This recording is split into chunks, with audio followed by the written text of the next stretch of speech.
Hey folks, it's Patriot Nurse. Thanks for joining me today. In this session, I want to discuss with you the 3 things that put people in nursing homes. A lot of us have family members that are getting older. You may yourself be one of those people who are like, ooh, I got my AARP card. I don't want to end up getting in a nursing home anytime soon, so what do?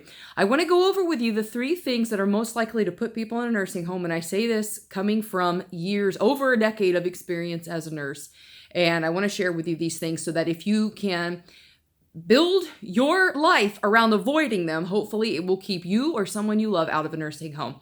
The first of the 3 things, we call this the nursing home triad in floor nursing, or like basically anybody who's been a nurse is going to know these things, hopefully. Number 1, falls. Falls are the first most common reason why people end up having to first go to the emergency room and either be admitted to a hospital and then go from there to a skilled nursing facility or a nursing home. Falls and risk for falls. A lot of times people will break hips. A lot of times people will, have an episode where they get dizzy and then they fall and then they hurt themselves. Whatever the case may be, falls are the number one reason that people end up having to go into a nursing home and having to essentially give up their independence. What are the ways that you can reduce falls? Number 1, get the throw rugs out of your house, including in the bathroom, all those nice little color-coordinated fuzzy carpets. I'm sorry, I know a lot of people have a ton of money invested in this, but I am telling you, we call them neck breakers among nurses, because I cannot tell you how many times these little people will come to, little old people, and not so young or old people, will come to the ER, and they'll say, I fell, and then you ask them, well, how'd you fall? And they say, well, I tripped over a rug. It happens a lot. Get the throw rugs out of your house. The second thing is get good, stable footwear. A lot of people have diabetic neuropathy. They have, for whatever reason, they can't feel their feet very well. So it's important to have footwear in your house, or the little sockies that have grippies on them. You need to have non-slip footwear on there. Okay, that's important, especially if you're not stable on your feet. If you are not stable on your feet, you need something to help assist you to stabilize you and balance you. And I'm primarily thinking right now of older people, like, in their 70s, 80s, 90s onwards, who really, really need to pay attention to this. But especially if you've had a stroke before, or you're just not really stable on your feet, you've got to get good footwear, and you've got to get rid of those throw rugs. There are other things that go into a falls assessment, because as nurses, we do this all the time, guys. But I'm telling you, it gets very expensive to keep people in nursing homes, and it sucks, to be honest.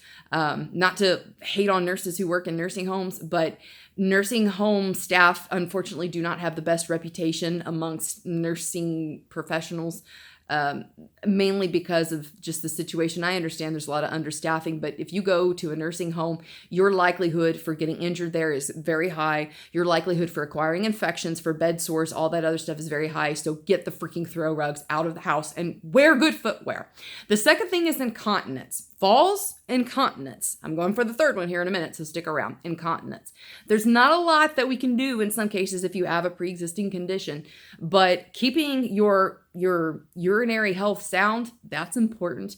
Keeping your body healthy and strong is also important. And guys, so much of this goes into diet. So much of this goes into just investing in your health early, investing in good quality building materials for your body early when you're in the earlier parts and middle parts of your life. So that way, when you get to the older parts of your life, then your body will have the money, essentially the nutritional money you've invested in it.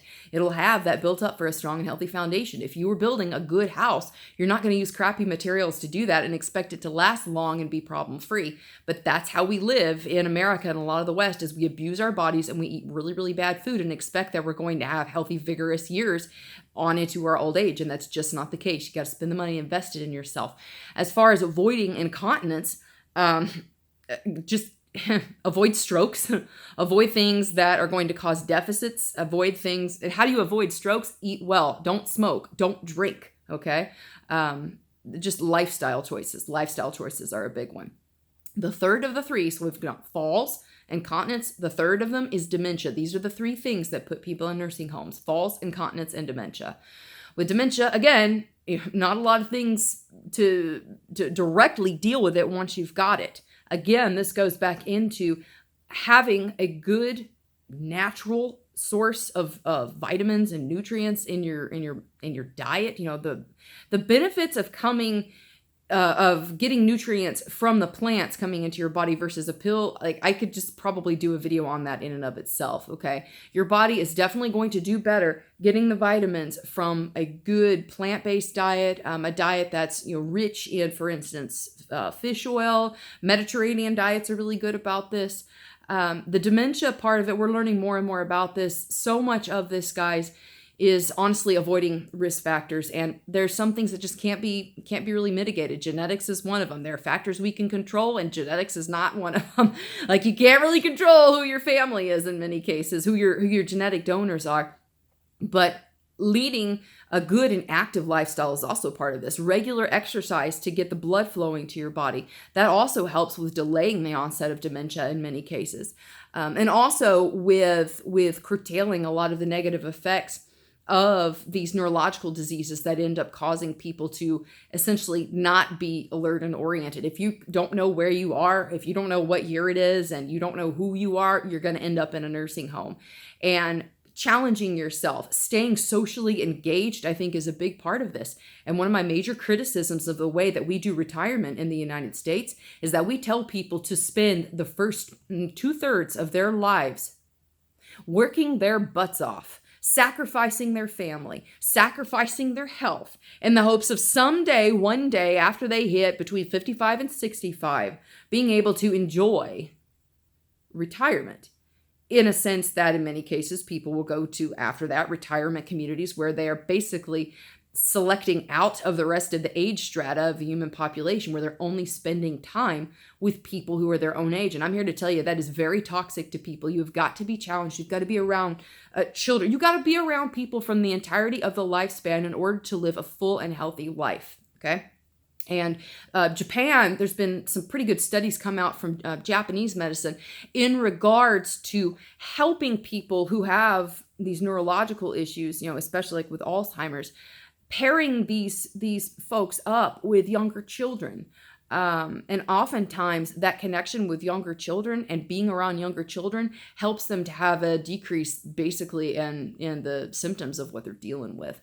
So these are the 3 things: falls, incontinence, and dementia. If you can avoid these, and for those of you who've got family members around, if you can avoid these 3 things, your likelihood of going into a nursing home drops pretty significantly. Okay. The number one thing that you can do right now, especially if you've got someone who's maybe not so steady on their feet, or, they're getting older on up in years. If you are retired, get rid of the freaking throw rugs. And it's not an insult. And I don't care how much money you have, give them away, put them in the basement or something, get them out of the house, because falls is the number one reason. It's also the number one mitigatable risk factor for putting yourself in a nursing home. So hope it was helpful for you guys today. If you enjoyed the video, I hope you'll subscribe to me, Patriot Nurse. You can also support me on Patreon. I got a link in the description box below. For $5 a month, you get access to my newsletter, which comes out. And I go over a whole strata of fun things with you guys, not only from a medical standpoint, but also from current events as well. And I'll put the link for that in the description box below. Like I said, I hope you have a wonderful week, guys. For now, it's Patriot Nurse sign off. I'll see you later. Bye.